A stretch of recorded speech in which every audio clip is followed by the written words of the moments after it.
feel about storage facilities in California? Honestly, I mean, there ain't nothing wrong with buying a storage facility in California if the numbers are correct and you know how to raise money. Because essentially, unless you go, what I would suggest is like going into the areas that nobody wants to, like nobody's in, like in the northern Georgia, like near like Shasta, like Mount Shasta, and like, you know, and all that. There ain't nobody up in those areas. That's a great, I was driving through that area. I was like, there are so many good opportunities for storage there. Or go all the way down, like into like where the desert is and stuff, you know, but like in between, you know, along the coast, I mean, you're gonna have like millions and millions of dollars. You have to learn how to raise money in California. I mean, that's all syndication. That's all syndication. Now, what I love about California is that investors have money. You want to find some private money, go to the West Coast. All my major lenders, they all are from the West Coast. They got some money, honey. You want to be like pitching, you want to be finding people in, I would join, like what I would do too is like, if you want to start doing syndication, I would join like California RIAs or California investor groups, you know, because they all have money. I spoke at one of the RIAs in California just like a couple months ago. And like, they were pitching like to their group, they were pitching like syndication deals. Like the reason those people that had started that RIA, that real estate group or RIA, whatever you want to call it, the reason they had started it was because their purpose was to get people to fund their like major deals. They were doing like mixed use and this kind of stuff, which is very smart, right? So find lenders, join groups in California, and just virtual anyways. Nobody's meeting in person. Just join the group. I had so many people. That's why I started REI USA, honestly, is because I just started noticing that people were joining, because I had a group here in Atlanta. We went virtual during COVID. And I just started noticing all these people outside of Georgia joining because we were completely virtual. And I was like, oh, wow, that's a good idea. Like, I might as well just go national, and then we could just get people from all over the country, you know, joining. But people are joining. If you're interested in certain areas, if you're looking at a goal, like let's say I need to find private lenders, I would join as many of those RIAs as possible and start attending them and seeing how they raise their money, because those people in California, they know how to raise money. Washington, Oregon, California, they know how to raise money, those real estate groups. Or maybe New York, join the New York ones, you know, stuff like that. Bridgestone is a great way to go for money. Okay, I don't know what Bridgestone is. I've never even heard of it. In Ohio, Part 5, Cali, RIA. I love Cali, was reason, but made lots of friends, split up. Exactly, right? You're Ohio. That's what I'm saying. I'm telling y'all want to make some, like, raise some money, go to California, learn how they do it.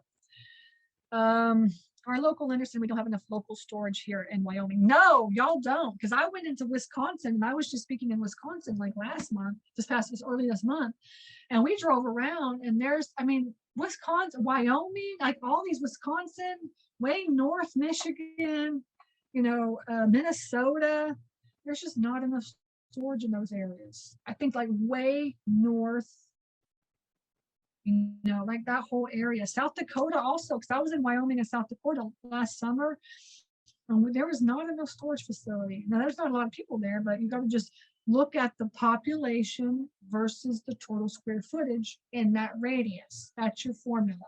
All right. And that number needs to be between 6 and 8. All right. It's a good deal if it's between 6 and 8. Okay. 6 and 8 per square foot. Okay. Join Storage Nerds, and then you have access to all the lenders. Okay. Otherwise, if you don't want to join Storage Nerds, then what you do is you need to find people that you can partner with. You know, you have to start thinking about raising money. And I tell this to all my students, and I've said this many times on my webinar. Hopefully I'll come back every week, because at least y'all can hear me out, you know, on just stuff that I talk about. I just ramble most of the time anyways. But I tell my students all the time, you have to learn how to raise money, right? So I think, was it Rebecca? Yeah, Rebecca, or who was it was saying I need to raise money? Yeah, Rebecca, you need to learn how to raise money. Or yeah, Rebecca. So if you don't join Storage Nerds, then like just Google it. Like, how do I raise money? How do I fundraise? I'm telling you, back in the day when I first got started in the investing world, I had a coach, so that's why I just took off.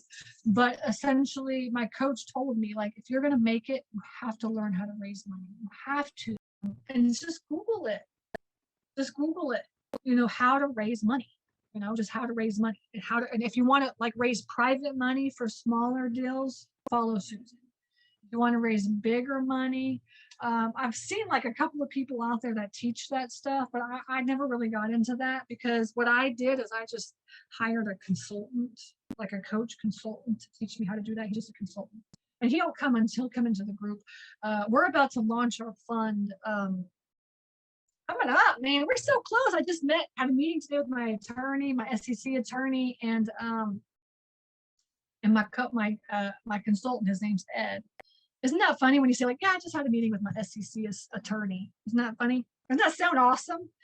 And we just finalized everything, and we're going to launch. Now we're looking for the platform to launch, right? So now we have the fund. Now we have the fund created, the PM and the operating agreement and the presentations and all the documents and everything all done.